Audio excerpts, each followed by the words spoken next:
Assalamu alaikum wa rahmatullahi ta'ala wa barakatu. Jama'a masu bibiya ta a cikin wannan shiri da muke wayar da kan al'umma akan abin da ya shafi sinadarai wato chemicals da kuma muhalli dan adam. A yau ma mun zo za mu yi bayani akan wani sinadarin wanda ake kira da lead.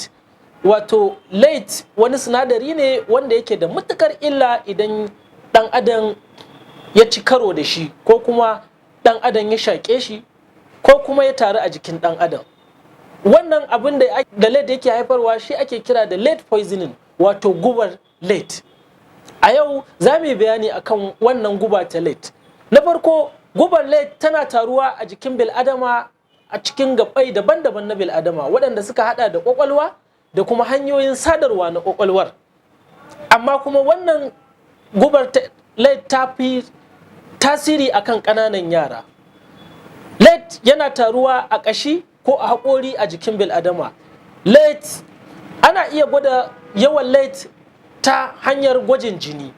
Babu wani adadi na lead da za a iya cewa ya yi ƙanƙanta bayi da hatsari ga bil'adama.